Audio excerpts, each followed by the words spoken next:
Nasa NBA Finals na ulit ang Boston Celtics. Si Jaylen Brown ang tinanghal na East Finals MVP. Sa dami din ng record sa NBA, hindi ko na rin magets minsan yung iba dahil si Tatum ang ikalamang player sa history na naging leader sa points, rebounds at assists na pumasok ng finals.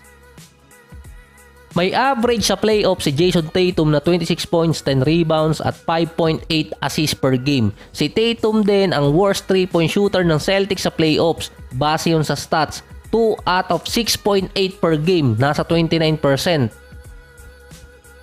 Ito naman yung naging headline about sa Celtics. Sila yung merong pinakamadaling road to finals sa NBA history. Dahil sa versus Heat, injured si Butler, versus Cavaliers, injured naman si Donovan at Jarrett Allen, versus Pacers na injured naman si Haliburton.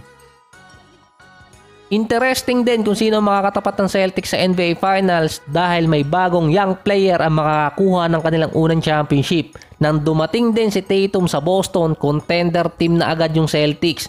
Ilang beses silang nakapasok nun sa Conference Finals, padalawa ngayon sa NBA Finals. Redemption din kina Tatum, Brown kasama si Horford dahil sila yung matagal na magkakasama.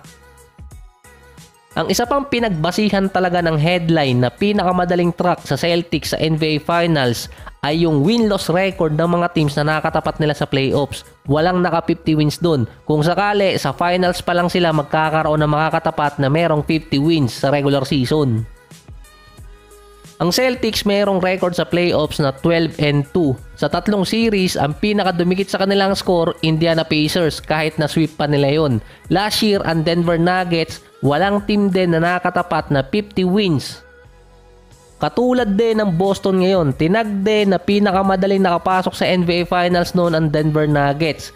Meron sila last year na 12-3 record sa postseason papasok ng NBA Finals. Na-sweep nila yung Conference Finals noon. Ang tanging team na nagpahirap dito sa Denver Nuggets last playoffs ay Suns. Na-injured pa noon ang ibang players guys sa Minnesota nung round 1. Sa second round naman, na-injured naman si Chris Paul. Masasabing madali yung naging run ng Boston Celtics kasi nga yung mga nakatapat nila merong mga injured yung best player. Pero sila din yung merong best starting 5. Yung second unit pa nga nila nakakalusot kahit paano. Pero umpisa pa lang ng playoffs, problemado na ang East. Karamihan ng mga teams doon merong injury ang core player nila or best player. Tulad ng Pacers versus Milwaukee Bucks, tatlong player ng Milwaukee ang merong injury. Si Giannis, Damian Lillard, si Chris Middleton kahit naglaro, injured pa siya nun. Inaabot pa ng 6 na games. Na makatapat naman ng Pacers ang Knicks, ang dami ding merong injury doon, matira pa ang matibay. Inaabot yun ng 7 games. Bukod pa doon, yung mga top contender na team nagkatapat agad doon sa kabilang bracket gaya ng Knicks, Pacers, Bucks at Sixers na mayroong mga injuries pa nga yung iba doon. Sa pagitan din ng Pacers at Celtics, tanging Indiana yung merong nakatapat na 50 wins. Sa series din ng Boston at Pacers, nagkaroon din ng injury yung star player ng Indiana.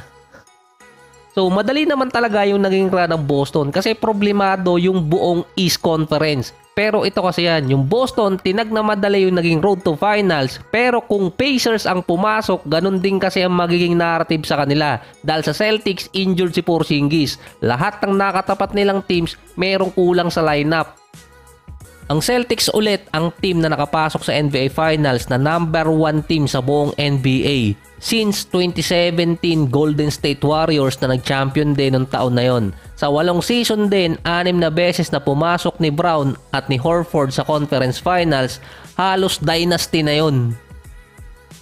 Si Holiday naman nagkaroon ng bonus na nasa $300,000 dahil sa finals appearance, plus $139,000 dahil sa bonus naman na nakasama siya sa All-NBA defensive team. Magiging full strength ang Celtics pagdating ng finals dahil si Porzingis makakalaro na doon base sa report. Hindi pinilit nung Game 4.